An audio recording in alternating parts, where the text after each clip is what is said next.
Hey guys, and welcome to The Real Road. So this episode is another Surviving Actors episode.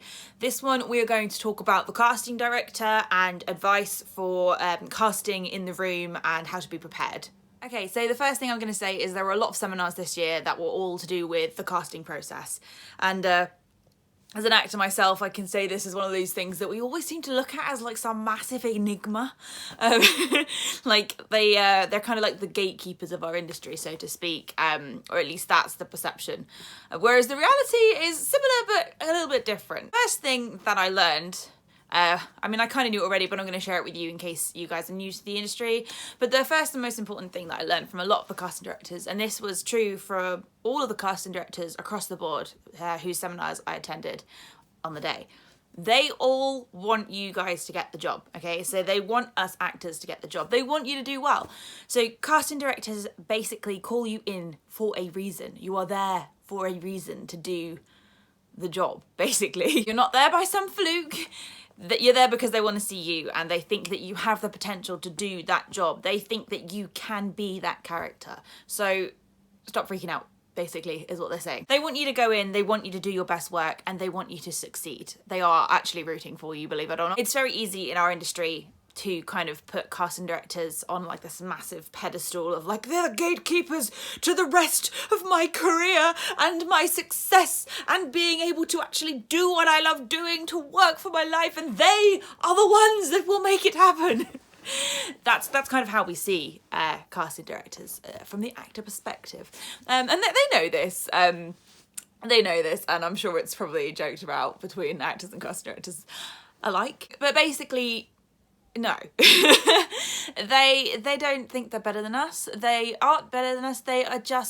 They're working really, really hard to put the right people in the right roles, and their job is to bring everyone that they think can do that job into the room and then get you to do your best work in that room and then pass it on to whoever it is that has the final casting decision. And trust me, they will fight for you if they think you're right. Out of the people they brought in, if they think that you are right, they do fight for you. And that's another thing that they said on the day, is that they do fight for an actor that they believe in when it comes to the final casting decisions amongst the directors, writers and producers. So do bear that in mind. Another thing that was said is a lot of casting directors don't mind if you ask to go again if you kind of screw it up. Although they all kind of have slightly different methods of how they prefer you to ask to go in. Some would rather you wait till the end of the take, and some would rather you just kind of do it straight away. Now this might be down to whether they have really tight time constraints on how many people they are auditioning that day, or it may be because you actually did a good job and you're just freaking out and thinking you could do better, that you may have just done exactly what they wanted you to do. So don't worry if they say no. It might be that you've literally just done exactly what they see the character as, which is why a lot of the time they would prefer for you to ask at the end of the take. So basically don't stop. They'll stop you if they think you've done it really wrong. So just keep going. And if you genuinely at the end of that take feel like you've done a bad job, then it generally seems okay across the board to ask if you're able to go again. They'll say yes or they'll say no. They're not gonna start steaming at the ears, turn red and like stab you with a pitchfork or something. Like, it's okay to ask to go again, is basically the message I got from everyone that I spoke to on the day. Other advice that was given on the day is when you go into the audition room, be prepared. Like, seriously, be prepared. And that means know your lines. Like, actually learn them and go in knowing your lines. There's a couple of reasons for this. Firstly, it's professional. Secondly, you look like you know what you're doing and you want the part. Thirdly, you can connect more with a performance and a character, and you'll be able to take direction better if you are off book because you won't be worrying about the lines.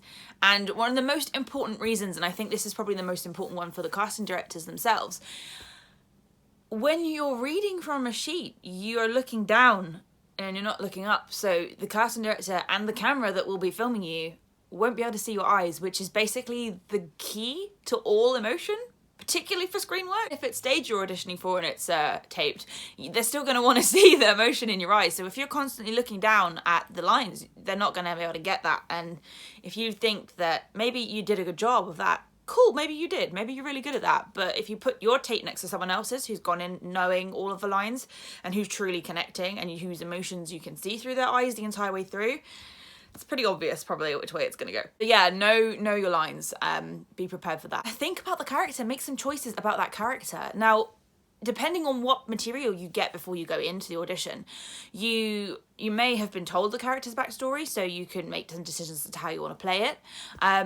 But then you may not. You may literally just have one small scene, in which case you need to kind of figure out for yourself in your head what has happened before that scene and what's going to happen after it, so that you kind of know what your character's line is.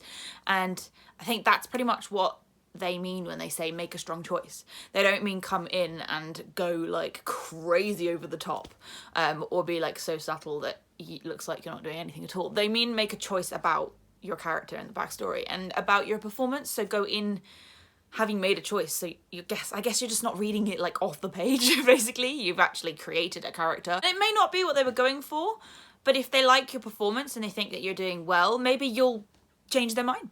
Or maybe they will direct you in the room and say, actually, that's great, but we were thinking of it more like this.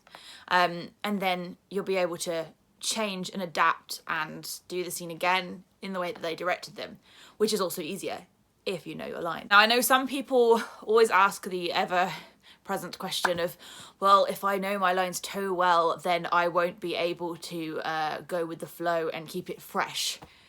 That's kind of your job.